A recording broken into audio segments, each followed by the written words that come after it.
हम लोग everyone welcome back. हम लोग आज इस वीडियो में सेंटेंस के पार्ट के बारे में सीखेंगे और जानेंगे। जनरली सेंटेंस के दो पार्ट होते हैं।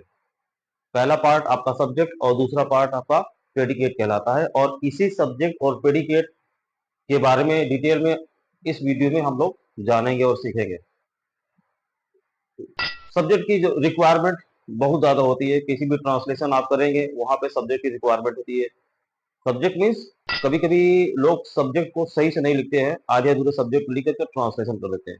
तो टेंस में रिक्वायरमेंट होती है, और सब्जेक्ट और प्रेडिकेट को अलग करने के लिए जब कहा जाता है तो वहां पर सब्जेक्ट के बारे में हमें जानना होता है, तभी जाकर के हम सब्जेक्ट और प्रेडिकेट को सेपरेट कर सकते हैं, अलग अलग कर सकते हैं। तो हम लोग आज अलग अलग डिफरेंट टाइप ऑफ सेंटेंसेस को देखेंगे, और अलग अलग तरीके के तरह के सब्जेक्ट्स को हम लोग सब्जेक्ट और प्रेडिकेट से अलग करेंगे।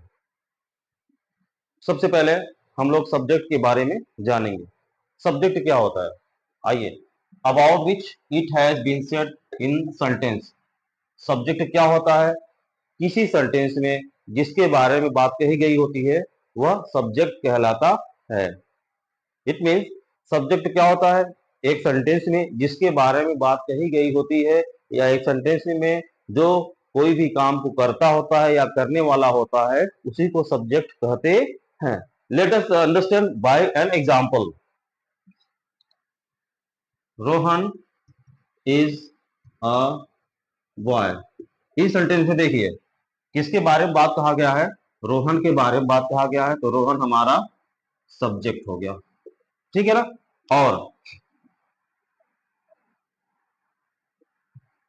The red Apple is the red Apple is tasty. इस सेंटेंस में किसके बारे में कहा गया है, द रेड एप्पल के बारे में कहा गया है कि द रेड एप्पल टेस्टी मतलब स्वादिष्ट है। मतलब सब्जेक्ट क्या होता है, जिसके बारे में बात कही गई होती है उसे सब्जेक्ट कहते हैं। इस सेंटेंस में देखिए द रेड एप्पल के बारे में बात कहा गया है, इसलिए द रेड एप्पल हमारा सब्जेक्ट हो जाएगा, ठीक है। और प्रेडिकेट क्या होता है, सेकेंड पार्ट आपका प्रेडिकेट है। प्रेडिकेट के बारे में क्या कह रहा है, whatever has been said about their subject. जिसके बारे में यानी सब्जेक्ट के बारे में जो कुछ भी कहा गया होता है। पहला है जिसके बारे में क्या किसके बारे में कहा गया है उसे सब्जेक्ट कहते हैं, और सब्जेक्ट के बारे में जो कुछ बोला जाता है उसे प्रेडिकेट कहते हैं, ठीक है। जैसे यहाँ पर सब्जेक्ट के द रेड एप्पल के बारे में बोला गया है, तो ये हमारा सब्जेक्ट हो गया। और रेड सब्जेक्ट के बारे में ये बताया गया है, तो ये हमारा प्रेडिकेट हो गया। फर्स्ट एग्जांपल में यहाँ रोहन इज अ बॉय, यहाँ रोहन के बारे में कहा गया, इसलिए रोहन सब्जेक्ट हो गया। रोहन के बारे में जो कुछ कहा जाता है, सब्जेक्ट के बारे में जो कुछ कहा जाता है उसे प्रेडिकेट कहते हैं, यानी रोहन के बारे में ये कहा गया है, इसलिए ये पार्ट हमारा प्रेडिकेट हो गया। इसमें रेड एप्पल के बारे में कहा गया तो रेड एप्पल सब्जेक्ट, और सब्जेक्ट के बारे में ये चीज कही गई होती है, कही गई है, ये हमारा प्रेडिकेट हो गया। तो इस तरीके से हम अभी दो सेंटेंसेस आपके सामने रखे हैं, और अभी भी बहुत सारे हम लोग सेंटेंसेस को यहाँ पर देखेंगे, एग्जांपल्स को देखेंगे। कुछ सेंटेंस इंपरेटिव सेंटेंस के उठाएंगे, कुछ सेंटेंस हम लोग इंट्रोगेटिव के, और कुछ ऐसे सेंटेंस उठाएंगे जहां पर थोड़ी सी परेशानी हो सकती है, लेकिन उस परेशानी को हम लोग बहुत ही इजी वे में हैंडल करेंगे और सब्जेक्ट को अलग करेंगे। नॉर्मली क्या होता है कि जो सेंटेंस में सब्जेक्ट जो होता है वो सेंटेंस के बिगिनिंग में आता है मोस्ट ऑफ द सेंटेंसेस में, लेकिन हर सेंटेंस में ऐसा पॉसिबल नहीं है। कभी कभी ऐसे सेंटेंस आते हैं जहां पर सब्जेक्ट हमको बिगिनिंग में नहीं, या तो मिडल में आ जाता है कभी कभी, या तो फिर सबसे लास्ट में आता है। तो ऐसे सेंटेंस में ज्यादातर स्टूडेंट्स क्या करते हैं कि सोचते हैं कि नहीं नहीं, जो सब्जेक्ट होता है हमारा बिगिनिंग में ही आता है, लास्ट में या मिडिल में नहीं आ सकता। कुछ लोग सोचते हैं ऐसा, लेकिन ऐसा नहीं है आपका। ठीक है, मोस्ट ऑफ द केसेस में, मोस्ट ऑफ द सेंटेंसेस में सब्जेक्ट आपका बिगिनिंग में आ सकता है, लेकिन रेयर केसेस में और भी सेंटेंसेस ऐसे हैं अभी आपको देखने को मिलेंगे जहां पर सब्जेक्ट आपका या तो बीच में होगा या तो फिर एंड में होगा, ठीक है ना। बारी बारी से हम लोग सेंटेंसेस को ज्यादा टाइम नहीं लगाएंगे, कुछ सेंटेंसेस को देखेंगे और उसको समझेंगे। ये था आपका सिंपल एग्जांपल। एक एग्जांपल ये है, this is my friend, this is my friend. इस सेंटेंस में सब्जेक्ट क्या है, दिस। दिस के बारे में बात की, जैसे यह मेरा मित्र है, तो यह आपका सब्जेक्ट हो गया। और इसके बारे में, सब्जेक्ट के बारे में ये चीज कहा गया है, इसलिए जिसके जो कुछ कहा गया होता है सब्जेक्ट के बारे में वो प्रेडिकेट कहलाता है। Next example, the ball rolled down the hill. The ball rolled down the हिल, यहाँ पे किसके बारे में बात कही गई है? रेड बॉल, यानी रेड बॉल के बारे में बात कहा गया, इसलिए रेड बॉल सब्जेक्ट हो गया। और रेड बॉल के बारे में ये चीज कही गई है, इसलिए ये हमारा प्रेडिकेट हो गया।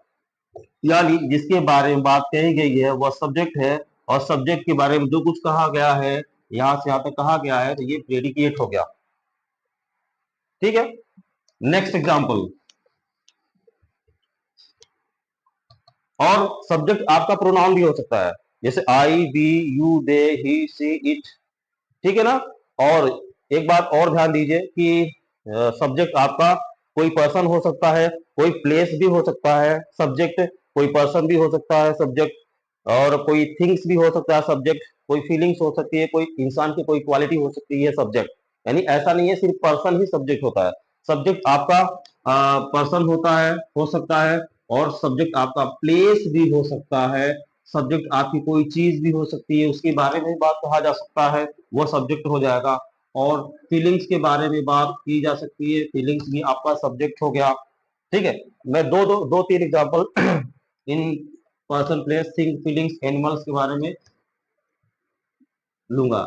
ठीक है ना। तो सिर्फ पर्सन, एक बार कुछ मैं रिपीट कर रहा हूं कि सिर्फ पर्सन ही सब्जेक्ट नहीं होता, पर्सन के अलावा प्लेस भी सब्जेक्ट हो सकता है। कैसे?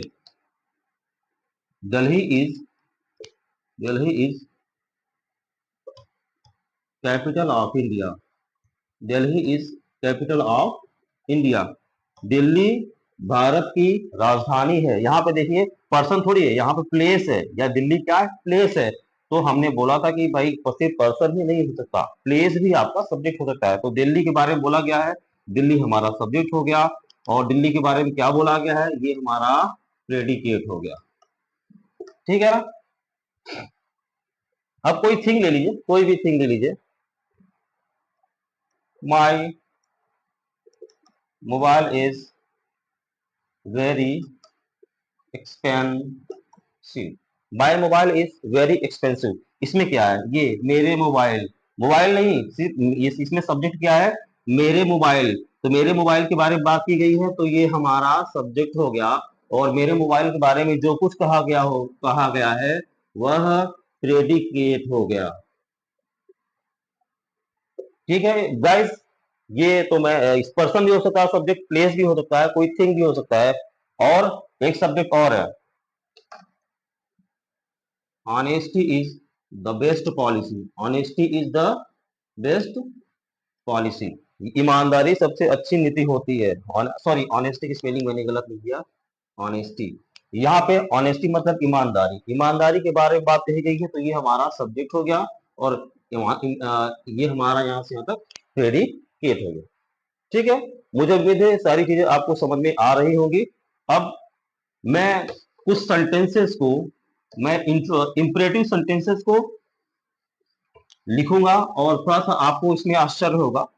जैसे इंपरेटिव सेंटेंस ऐसे सेंटेंस होते हैं जिसमें या तो ऑर्डर दिया जाता है, या रिक्वेस्ट किया जाता है, या फिर कमांड दिया जाता है। ऐसे सेंटेंसेस को इंपरेटिव सेंटेंस कहते हैं। जैसे कम इन, यहाँ पे देखो, अब सबसे दिक्कत यहाँ पर प्रॉब्लम ये है कि भाई हम यहाँ पर सब्जेक्ट तो इसमें कुछ दिख ही नहीं रहा है, इसमें सब्जेक्ट क्या करें? तो मैं आपको बता दूं, इस सेंटेंस में यू हिडन रहता है, यू छुपा रहता है, आपको दिखाई नहीं देता।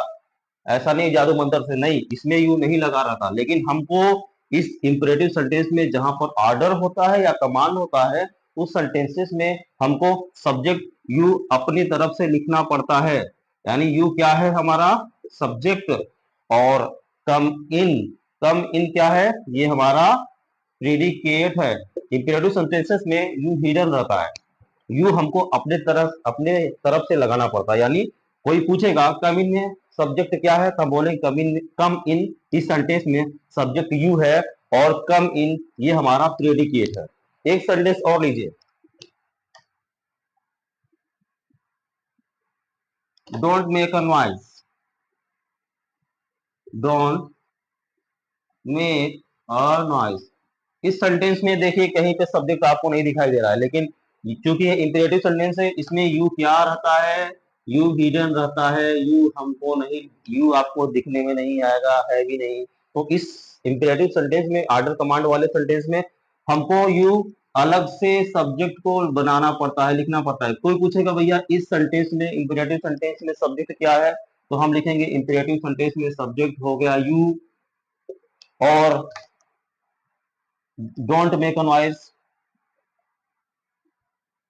डोंट मेक अ नॉइज, ये हमारा प्रेडिकेट, और सब्जेक्ट इसमें हमने बना दिया यू। ठीक है, ये किस सेंटेंस में है, ये इंपरेटिव सेंटेंस में ऐसा हमें करना पड़ता है, यू को सब्जेक्ट अलग से लिखना पड़ता है। ठीक है, तो इंपरेटिव सेंटेंस में यू हमको अलग से सब्जेक्ट बनाना पड़ा, जैसे मैंने यहाँ लिखा और प्रेडिकेट हमने इसको लिख दिया। ठीक है, चलिए मैं, अब मुझे उम्मीद है समझ में आ रहा होगा। अब इसको हम इरेज करते हैं। अब लास्ट में मैं आपको 2-3 एग्जांपल ऐसे दूंगा जहां पर आपको सब्जेक्ट, जो सब्जेक्ट होता है वो सेंटेंस की बिगिनिंग में नहीं दिखाई देगा। सब्जेक्ट या तो मिडिल में रहेगा, या तो फिर सब्जेक्ट आपका एंड में रहेगा। ठीक है, ज्यादातर केसेस में सब्जेक्ट आपको बिगिनिंग में आता है, लेकिन कुछ सेंटेंस ऐसे भी होते हैं जहां पर आपको बीच में सब्जेक्ट रहता है या फिर एंड में सब्जेक्ट रहता है। For example,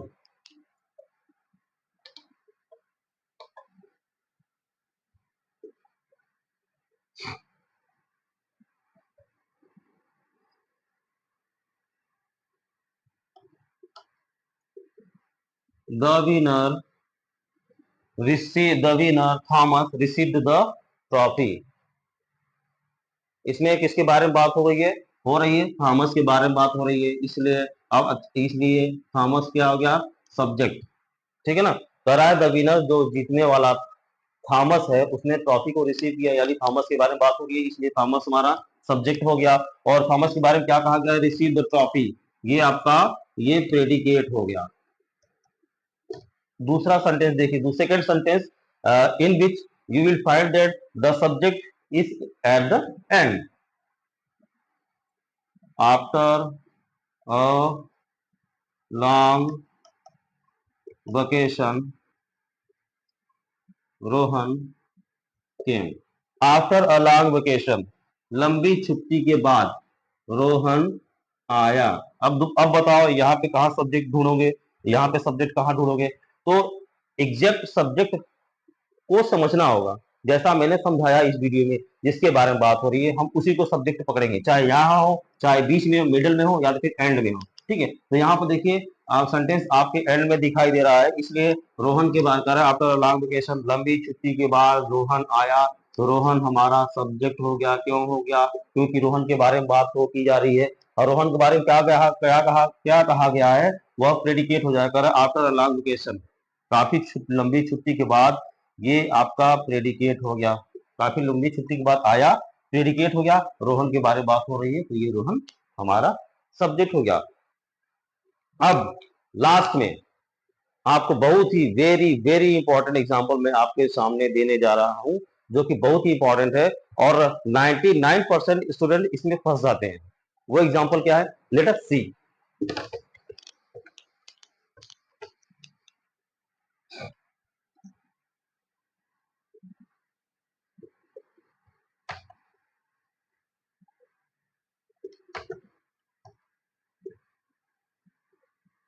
the black girl, the black the girl with black hat is very important. अब आप कहेंगे सर, हाँ ये द ब्लैक गर्ल सब्जेक्ट हो गया, नहीं ये सब्जेक्ट नहीं है। आप बोलेंगे सर हैट है, हैट भी सब्जेक्ट हो गया, ऐसा नहीं है। पहले पूरे सेंटेंस को समझना होगा।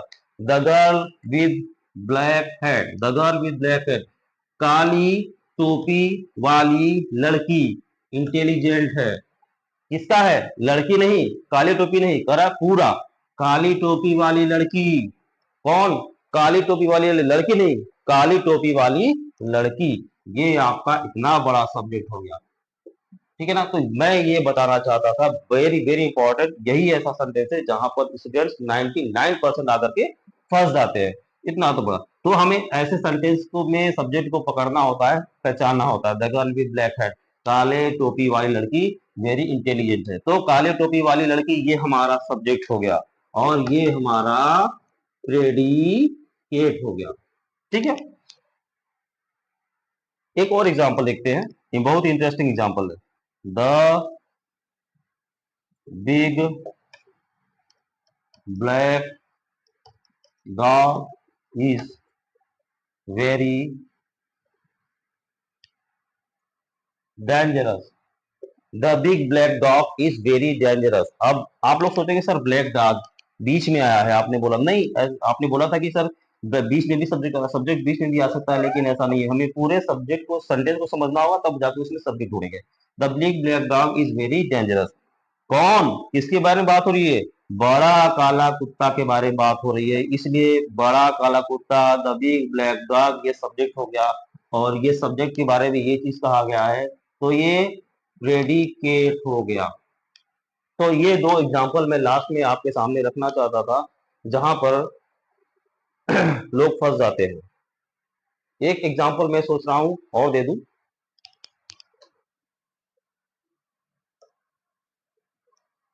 The flower with large bunch smells beautiful.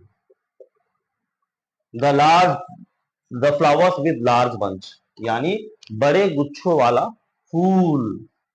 इतना बड़ा सब्जेक्ट है। मैंने बताया था कि सब्जेक्ट आपका ऐसा नहीं है, तो शुरू में भी आ सकता है, बीच में भी, ये भी तो ठीक है, लेकिन सब्जेक्ट इतना बड़ा भी हो सकता है, आप सोचे नहीं होंगे। तो हमें एग्जैक्ट समझना होगा। The flowers with large bunch, बड़े, यहाँ पर बड़ा गुच्छे वाला फूल, स्मेल्स ब्यूटीफुल, बहुत सुंदर महक रहा है। यानी इतना बड़ा हमारा, ये हमारा सब्जेक्ट हो गया और ये हमारा प्रेडिकेट हो गया। ठीक है ना, यानी ये हमारा बड़े गुच्छों वाला फूल वो सब्जेक्ट हो गया और बहुत सुंदर महक रहा है, ये प्रेडिकेट हो गया।